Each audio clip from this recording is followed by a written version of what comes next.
WWE is very good at keeping secrets away from you, and in today's video, we're going to be looking at 10 secrets that WWE don't want you to know about. Now, these are very interesting. I mean, a lot of these I personally didn't even know until I've made this video, so if you guys haven't, be sure to like this video, and also be sure to subscribe to the channel for more fun wrestling-related content. My name is Billy TKO. Let's hop into the video.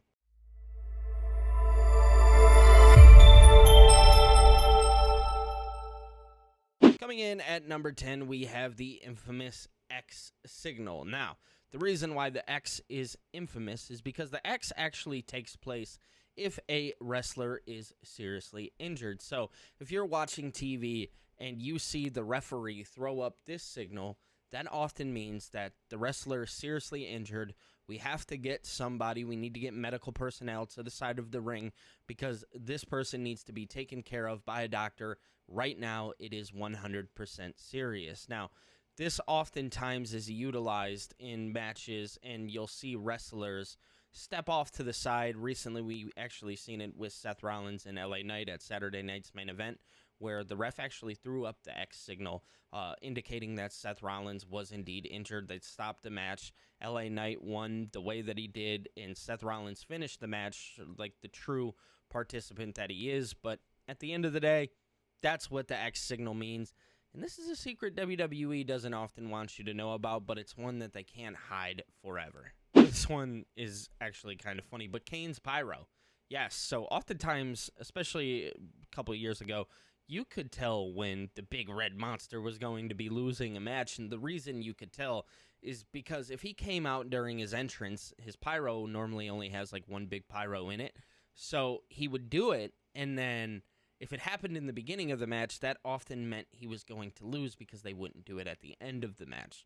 So this one, it's not one that is well known, but it is kind of interesting because literally, this is like 2017, 2018, like maybe even before then, but you could really tell when Kane was going to lose due to this pyro shenanigan that he had going on, which is very interesting, and I do wonder if any of you guys actually knew that. So let me know down in the comment section below. That's actually a very interesting one. You could tell when this guy was going to lose, and that's crazy. Rolling in at number 8, we have good old thigh slapping. Yes, if you've been in your house and you've tried to throw a super kick, most of the time you have probably slapped your thigh to protect your opponent. Now, the key factor here is that you're not the only person that does that. In fact, Shawn Michaels was actually really infamous for it. Oftentimes, he wore leather pants because when they'd wear the leather pants, it made it sound louder than maybe it actually was. Now, keep in mind, another secret is WWE has microphones under the ring. Now, that's not in this, but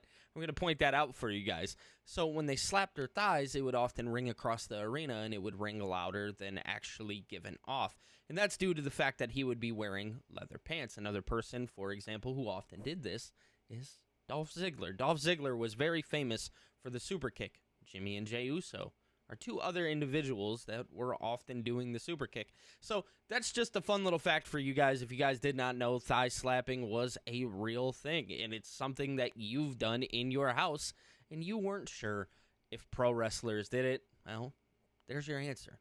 They do. Now, this one, a lot of people probably question all the time, and it's, how do wrestlers know what each other are going to be doing next? And a person who is very infamous for what I am going to talk about is John Cena. And what I am going to talk about is them actually talking in the ring, them verbally calling spots. John Cena has been very infamous for almost yelling in some cases what is going to be done next. And that's how wrestlers are able to know, all right, so this is the move that I have, and this is what we're going to do following. All right, do this, do that. So they're talking to each other in the ring. Now, a lot of you may question, well, what about if somebody has a language barrier? Well, oftentimes they'll go over it beforehand, maybe with somebody else, just to get everything done down to a T. And, of course, if there's a mess up, they'll have to figure that out on the fly in the ring. But, yeah, it's true. WWE, oftentimes, they will talk to each other inside of the ring saying, hey, we're going to do this. Hey, we're going to do that. So sometimes if things look like they're moving at a slower pace, maybe that's why. So that's an interesting one. That's at number 7. talking in the ring. Very, very interesting. Have you ever wondered how wrestlers bleed the way that they do? I know some maybe think that this is very serious when they see their face covered in blood and it's dripping down and you're like, oh my God, that had to have hurt so bad. Truth is, it's not really as bad as it actually seems. And the reason that is due to blading. Now, blading is very interesting. Blading is where they take a little razor blade and maybe they just cut a little spot right on their head, just right here. And the person who they're facing targets that spot to trigger the blood. Now, it's not bleeding profusely. It's not bleeding as actually as bad as it may seem. And that's how the illusion is created of the face painted mask that is red. It's not actually bleeding from the whole face. It's just bleeding from one spot. And then obviously sweat builds up inside of it, and that's kind of how it spreads a little bit more, and it probably does sting in some cases, but at the end of the day, these wrestlers are going through so much pain that what is this little pain to them if it's just a little bit of blood? So yeah, it's just a little bit of blading. That's all. So wrestling fans, as we've all gotten older, start to realize, man, the referee is very important in the match. In one case where you find the referee being most important is when somebody does like a moonsault off of the top rope and they crash land onto the side. You often see the referee run out. And beforehand, the referee would ask, are you good? That is not so much the case anymore. In fact, now, the referee, what they'll do is they'll actually take their hand and just kind of grab their hand, and the person will squeeze the referee's hand, indicating like, hey, I'm good. You don't have to worry about me. That spot was awesome. Let's get back to the match. So a referee's role in pro wrestling is beyond important, and I must indicate that. So if you didn't know that, there's a fun little answer for you, because oftentimes we used to hear wrestlers say, like, I'm good, and they would show it on camera. They've since stopped doing that to more sell the move and just kind of squeeze the referee's hand. So I want to know, did you guys know that? Did you know that they stopped doing that? I want to know personally. Next, we have the good old hot tag. Yes, the famous hot tag. So normally when you're watching a tag team match, there will often be a guy on the side of the apron who looks as if he's ready for a tag. And a lot of the times the guy in the ring will move very slowly. And the reason why that is because somebody's palm won't be facing up. The palm will be facing down. So when the palm is facing down, that means that it is not time for a tag yet. So you have to keep selling your move. But when the palm comes up, that is when it means that it is time for that hot tag. It is time for that person on the apron to come out, go get involved in the match, and do all of their moves very quickly in a very fast fashion. So that one, I know a lot of people didn't know. So there you go. When the palm is up, that means it's time for a tag. When it is down, that means you continue selling the move. Interested to know if you guys knew about that. WWE oftentimes will pipe in crowd noises. I hate to be the bearer of bad news. I just hurt a lot of your guys' feelings. Sorry.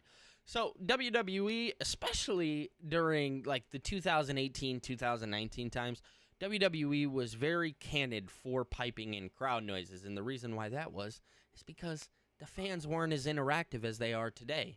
It's very true. The fans today are very loud. So WWE doesn't do it often, but they still are doing it to this day. But 2018, 2019, you can even make the argument 2017, they would pipe in crowd noises to make an illusion on TV that their show was more interactive than it actually was. So interested to know, did you guys know about crowd noises? I feel like if you're a wrestling fan, you probably knew about the crowd noises. I'm just going to be honest with you. I feel like everybody knows that. But if you're a casual fan and you're watching this, maybe you didn't know, there you go. Crowd noises. WWE loves to pipe them in during certain interactions, especially if like a bad guy is getting cheered beyond belief. If that bad guy is getting cheered, they'll normally pipe in the boo noises. So, boo by WWE. Let things happen naturally. Next, we have the left side. Okay, hear me out. Did you know that oftentimes wrestlers will work the left side? And the reason why that is because most opponents are right-handed. So when they're working the left side of the body, that means they are showing more of the right side. So that means they're getting more of the close-up on the face and a more close-up on the body. So when you see somebody attacking, it's normally a left leg or normally a left arm or normally just in general, maybe they're on that left side and they're holding that left leg up to kick the right side. So the left side is genuinely the best side because it often gives out an illusion that you're facing the hard cam and the hard cam is picking up everything.